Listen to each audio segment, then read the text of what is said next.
عمرك سألت نفسك ليه المشاعر موجودة؟ طب عمرك حسيتي بإحساس بس ما كنتيش قادرة تحددي ايه هو الإحساس ده؟ النهاردة هنكلمكم عن المشاعر. أنا آية ودي قناتي The Conscious Bond. هنتكلم فيها عن علم النفس بشكل عام وعن الوعي الذاتي بشكل خاص. لو مهتم بمواضيع المشاعر والوعي الذاتي تابع معايا الفيديو للآخر. خليني في الأول أقول لكم ليه المشاعر موجودة. المشاعر هي جزء أساسي من جهاز الإنسان التكيفي، بتساعده إن هو يبقى على قيد الحياة. طبعا احنا عندنا كذا وظيفة للمشاعر، هشرحها لكم بشكل سريع علشان بس نفهم ليه المشاعر موجودة في جسمنا. واللي حابة أقوله لكم في النقطة دي إن المشاعر هي حاجة موجودة جوانا متأصلة فينا، فأنا مش عايزاكم إن انتوا ترفضوا مشاعركم أو تعاملوها إن هي حاجة مش موجودة أو حاجة مش مهمة. المشاعر أصلا في الأساس موجودة علشان انت تسمع لها، عشان هي بتديك إشارات. فأول وظيفة علماء المخ والأعصاب قالوها عن المشاعر هي إنها بتساعد الإنسان بشكل بيولوجي على البقاء. زي مثلا شعور الخوف. شعور الخوف من المشاعر الأساسية اللي موجودة في جسمنا، بتساعدك ان انت بتبقى على قيد الحياة. يعني عشان مثلا لو انت ماشي في غابة ولقيت أسد، على طول شعور الخوف ساعتها بيتحرك بشكل لا إرادي، بتلاقي نفسك جريت بسرعة، مش لسه هقف أفكر أعمل إيه وكده. لا، احنا في الوقت ده جسمنا بيتحرك بشكل لا واعي. طيب ايه الوظيفة التانية اللي المشاعر بتساعدنا فيها؟ المشاعر موجودة عشان تساعدك في اتخاذ القرارات. فما ترفضش شعور القلق، ما ترفضش شعور اللي هو يعني عدم الراحة. ليه الشعور ده بيبقى موجود؟ لما بيكون عندك امتحان، لو ما عندكش شعور بالقلق ازاي هتذاكر؟ فانا هنا المشاعر جاية علشان تقولي اتحرك، يعني ذاكر، انجح، جهز نفسك. لو عندي انترفيو مثلا، ازاي هجهز نفسي لو انا مفيش مشاعر بتتحرك ورا التجهيز ده؟ زي ان انا مثلا عايزة احس بالفرحة لما اتقبل في الوظيفة، او فالمشاعر دايما هي موجودة علشان تخلينا ان احنا نتحرك. تالت وظيفة للمشاعر هي وظيفة اجتماعية. المشاعر هي اللي بتساعدنا ان احنا نكون علاقات بالناس التانية، وان انا افهم الناس التانية حاسين بايه. يعني اقدر افسر شعور الفرح، شعور الحزن، عن طريق ان انا ابص في وش البني ادم اللي قدامي. فانا في الاول بتكون تواصل مع جسمي انا، يعني انا الاول ببقى عارف مثلا شعور الفرح ده بيبقى شكله ايه، فبالتالي بقدر ان انا اترجم الشعور ده على وش شخص اخر. فلما اشوف حد مبسوط بعرف ان هو حاسس بشعور الفرح، لما اشوف حد حزين بقدر ان انا ساعتها اتفهم ده او احاول ان انا اواسيه. كمان في مشاعر تانية زي الحب والثقة والطمأنينة. الحاجات دي بتخلينا ان احنا نعيش في جماعات. يعني زي مثلا الانسان اللي هيحب واحدة وهيتجوزها وهيحب ان هو يعيش معاها، كل ده برضو بسبب المشاعر. فلازم نبقى فاهمين ان المشاعر دورها مهم جدا في حياتنا. ما ينفعش ان احنا نكبتها، ما ينفعش ان احنا نعملها اكنها مش موجودة، ما ينفعش اكمل حياتي واحطها كده في جنب، لان هتطلع لي تاني بس باشكال تانية وحشة انا مش حابب ان انا اتعرض ليها. قبل ما اكلمكم عن رحلة الوعي بالمشاعر وازاي انا اقدر اعملها عن طريق خطوات تساعدني ان انا ابقى واعي بمشاعري ومتقبلها، خليني الاول اشرح لكم بس فرق صغير بين الاحساس والشعور. دلوقتي احنا عندنا شقين، شق حسي وشق شعوري. طيب الشعور بينقسم لإيه؟ بينقسم لإيموشنز وفيلينجز. ايه الفرق بين الايموشنز والفيلينجز؟ الايموشنز هي الشعور اللحظي اللي انا بحس بيه في اللحظة نفسها. يعني انا دلوقتي حسيت بخوف، خلينا احنا هناخد الخوف النهاردة ان هو المثال اللي تقريبا بنشرح عليه كل حاجة. فانا دلوقتي عندي شعور بالخوف، فببدأ ان انا احس بتسارع في ضربات قلبي. ده كده هو الايموشن. انا دلوقتي حاسس ان انا مش كويس، ضربات قلبي سريعة، بطني بتوجعني، ده ايموشن. هل الايموشن ده هو بيستمر معاك لوقت طويل؟ لا. اللي بيستمر بقى معاك بعد كده اللي هو الفيلينج، اللي هو انا دلوقتي مخي ترجم ان انا خايف، فبدأت ان انا عرفت ان انا كان عندي شعور بالخوف، وده بيكون وقته اطول شوية، يعني ببقى عارف ان انا كان عندي شعور بالخوف.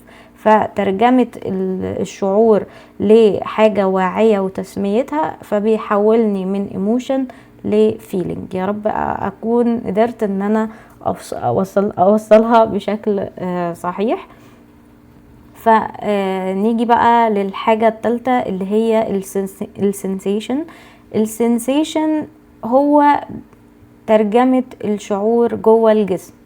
يعني الشعور ده انا حسيته في انهي منطقة من جسمي.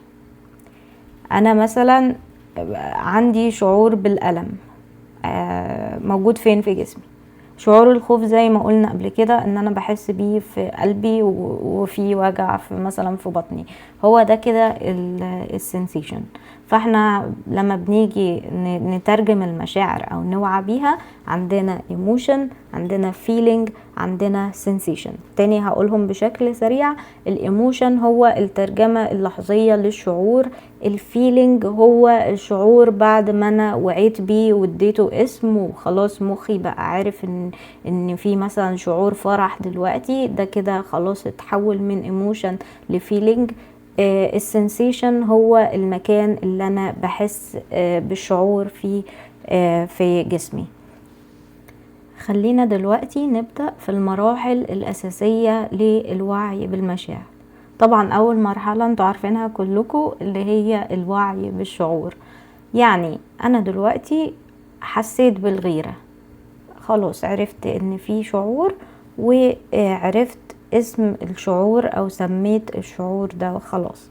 فأنا كده خلصت أول مرحلة اللي هي مرحلة الوعي. بعد كده عندي مرحلة التسمية والفهم. بعد ما انا خلاص وعيت بالشعور وسميته، ببدأ ان انا عايز افهم الشعور ده موجود ليه، ايه الرسالة اللي الشعور ده جاي عشان يقولها لي، ايه الحاجة اللي ناقصة عندي خلت الشعور ده يطلع. فانا كده ابقى عديت مرحلتين، الوعي والتسمية والفهم. وعيت بالشعور، فهمت الشعور جاي منين، وسألت نفسي أنا محتاجة إيه دلوقتي. نيجي للمرحلة الثالثة، التقبل. التقبل هنا يعني ما قاومش بقى الشعور ولا أنا مش حاسة بالغيرة، لا أنا دلوقتي ده أكيد مش حقيقي وأرفض الشعور أو أرميه بعيد. لا، أسمح للشعور إن هو يبقى موجود في دماغي وفي جسمي. دي مرحلة مهمة جدا على فكرة، ولما بنكبتها للأسف تأثيراتها بتكون سلبية جدا. هنتكلم عن التأثيرات السلبية للحاجات دي بس في فيديوهات تانية. فخلينا الأول نكمل المراحل. يبقى عندنا الوعي، التسمية والفهم، وبعد كده التقبل. بعد خلاص ما تقبلنا الشعور وسبناه اللي هو يعيش في جسمنا من غير ما اطرده بره، زي مثلا ان انا دلوقتي حاسس بغضب، فخلاص انا قاعد دلوقتي حاسس بغضب، مش هقعد بقى اللي هو لا انا بضحك اهوت، انا كويس ما عنديش حاجه مش حاسس. لا، لازم عندي شعور بالغضب، بسمح للشعور ان هو يقعد في جسمي. بعد ما بتقبل الشعور بدخل لمرحله التنظيم. يعني ما خليش الشعور ده يسيطر عليا لدرجة ان انا ما بقاش شايف قدامي وما دفنوش. يعني ما اروحش بقى الغيه تماما او اطلعه بقى. مش معنى ان انا اتقبل الشعور ان انا خلاص بقى الشعور ده مسيطر عليا وانا غضبان دلوقتي بقى هكسر في الحاجات وبهدل الدنيا. لا لا لا، انا حاسس بغضب، خلاص انا بقعد مع نفسي، انا غضبان. لو حاسس ان انت مش عايز تكلم حد في الوقت ده، خلاص اقعد شوية بعيد لحد ما الدنيا تهدى والغضب يبدأ ان هو يهدى. اسمح لجسمك ان هو يشعر بالحاجة بس ما توديهوش في الاكستريم. فكده دخلنا في مرحلة التنظيم. طبعا في حاجات ممكن نعملها تساعدنا في التنظيم زي تمارين التنفس. بنقعد نتنفس بهدوء، تنفس واعي. يعني انا قاعد دلوقتي باخد نفسي، بحس بالنفس اللي داخل والنفس اللي طالع. ممكن في ناس تحب ان هي تتمشى، تلعب رياضة، اللي هو تكتب. ممكن اقعد اعمل جورنالينج، اكتب الاحساس ده جاي منين واطلع كل الغضب اللي عندي في الورق. او ان انا زي ما قلت لكم نمشي او نعمل رياضة. بعد كده ببدأ اعمل استجابة واعية. انا خلاص يعني عديت خلاص مرحلة الوعي والتقبل والتنظيم والحاجات دي. ابدأ اعمل بقى ايه؟ استجابة واعية. ده رد فعلي بقى على الشعور. فانا هنا ما جيش بقى اعمل رد فعل زي ما قلت لكم اكستريم، افضل بقى اكسر واعمل. لا، المفروض ان انا اعمل رد فعل مناسب للقيم بتاعتي وللمكان اللي انا موجود فيه. ومثلا انا لو اتضايقت من شخص معين، عادي انا ممكن اقول له انت مثلا كلامك ضايقني، ممكن نتكلم بطريقة مختلفة. خلاص انا بخرج الغضب بس بالراحة، يعني بطلعه بطريقة واعية. يعني بفكر في فعلي قبل ما اعمله عشان ما اخسرش حد. انا لو انا هستجيب للشعور واطلعه باي شكل بدون وعي، انا كده هخسر كل الناس اللي حواليا. ده طبعا مش صح خالص. بعد كده ببدأ ان انا اعمل حاجة اسمها تكامل. التكامل ده بيساعدني ازاي؟ بيخليني اعرف ايه الحتت اللي ناقصة عندي، او مثلا الشعور ده طلع ليه، يعني ايه الحتة اللي كانت ناقصة خلت الشعور ده يطلع. طب انا اكتشفت عن نفسي ايه؟ المشاعر بتخليك تكتشف حاجات عن نفسك انت ما كنتش عارفها. يعني انت واحد جيت اتكلم مثلا بطريقة معينة، فانت شعرت بالغضب جدا وانت ما كنتش عارف انك ممكن تشعر بغضب في موقف زي ده. فانت اكتشفت حاجة جديدة عن نفسك، اكتشفت ان طريقة الكلام الفلانية بتضايقك. فالمشاعر هنا كانت ايه؟ كانت اشارة تعرفك الحاجة اللي انت المفروض تعرفها عن نفسك. تمام. بعد كده عندنا بقى يعني مرحلة اخيرة اللي هي النمو والتحرر، اللي هي انا ما ببقاش في سجن الشعور. مثلا في ناس يجيلهم شعور بالحزن مثلا على اي حاجة، خلاص بقى انا كده يومي اتقفل وانا حزينة وهقعد حزينة لحد السنة اللي بعد اللي جاي. طبعا انا ما بقولش ان احنا ما نشعرش بنشعر بالحزن وبنخرج الشعور وبنتقبله وبنستجيب له استجابة واعية. مش بقعد بقى خلاص انا عايش حياتي حزين عشان موقف حزين حصل لي. لا خالص، المفروض ان انا اعتبر المشاعر دي اشارة مش امر. يعني اشارة ان في حاجة حصلت، اشارة ان في حاجة زعلتني، في حاجة مثلا المفروض تتغير، في حاجة انا مش متقبلها. لكن معيش بقى حياتي تحت رحمة الشعور اللي هو خلاص انا حزين فانا هغرقكم كلكم معايا في الحزن. دي كانت اخر خطوة في مراحل الوعي بالمشاعر. دلوقتي هكلمكم عن أداة من اهم الادوات اللي بتساعدنا في تحديد المشاعر، وهي البولتشيك ويل او عجلة المشاعر. عجلة المشاعر منقسمة لمشاعر كتير قوي، هي بتساعدنا في تسمية المشاعر او تسمية الشعور اللي عندنا. انا هحطها لكم دلوقتي على الشاشة. هنلاحظ ان في 8 مشاعر اساسية موجودة في الدايرة رقم 2 من ناحية جوه، وكل ما انا بدخل في الدايرة جوه بتزيد حدة الشعور، ولما بخرج بره شوية حدة الشعور بتاعي بيقل. طيب ايه هي المشاعر الاساسية اللي المفروض ان هي بنحس بيها؟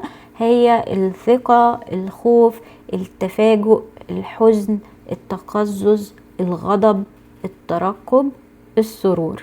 دول ال8 مشاعر الاساسية. لما بدخل جوه في العجلة في النص اكتر حدة الشعور بتبقى زيادة قوي، لما بخرج بره شوية بيبدأ الشعور يقل. طيب المشاعر دي احيانا بتتداخل مع بعض، يعني انا دلوقتي عندي شعور ثقة مع شعور خوف، يحصل لي ايه؟ يحصل لي خضوع. فانت احيانا بتكون حاسس ب2 شعور عكس بعض، ودي حاجة على فكرة عادية، دي مش حاجة غريبة. طيب هل دايما المشاعر ممكن تبقى عكس بعض؟ لا، ممكن يبقوا شعورين زي قريبين من بعض. يعني انا مثلا حاسس بالسرور وحاسس بالثقة، هنا بيطلع عندي حب، او مثلا حاسس بصفاء وتقبل بيطلع عندي حب. لو انا عندي مثلا سرور مع ترقب، مستني حاجة تحصل ومبسوط في نفس الوقت، فده بيطلع لي هنا تفاؤل. لو عندي ترقب مع غضب يحصل لي عدوانية. طيب انا عايزاكم تستخدموا الوسيلة دي في تحديد المشاعر بتاعتكم، وياريت في الكومنتات تقولولي كل واحد حاسس بشعور ايه دلوقتي، واكتبولي في الكومنتات انت حاسس بايه دلوقتي. من الادوات اللي بتساعدنا جدا كمان في موضوع المشاعر، وقلناها في الفيديو بتاع الوعي الذاتي، هي الجورنالينج او كتابة المذكرات. ان انا اكتب انا حاسس بايه ومشاعري ايه، وكمان ان انا اسمي الشعور باسمه. يعني هنقدر ان احنا نستخدم دلوقتي عجلة المشاعر في تسمية الشعور ونكتبها في جورنالينج. من الحاجات اللي ممكن اعملها التنفس الواعي، احس بالنفس اللي داخل والنفس اللي خارج. وقبل ما ناخد اي قرار يفضل ان احنا نعمل الجزئية بتاعة التنظيم. يعني انا دلوقتي عندي شعور، قبل ما اخد قرار بناء على الشعور ده اعمل الاول تنظيم، يعني عن طريق التنفس، عن طريق الرياضة، عن طريق المشي، عن طريق مثلا اليوجا زي ما قلنا قبل كده. اعمل تنظيم للشعور، وبعد كده اخد قرار او اعمل رياكشن على الشعور. كده احنا في الفيديو ده عرفنا يعني ايه مشاعر، ازاي ان احنا نعمل وعي بالشعور عندنا. دي من الخطوات المهمة جدا في الوعي الذاتي بنفسنا وبجسمنا. اتمنى يكون الفيديو عجبكم، وياريت تدعموني وتعملوا لايك للفيديو، سبسكرايب للقناة، وكمان تبعتوها لاصحابكم المهتمين بمواضيع الوعي الذاتي. وان شاء الله مكملين مع بعض في سلسلة الوعي الذاتي. اشوفكم يوم الخميس اللي جاي ان شاء الله. مع السلامة.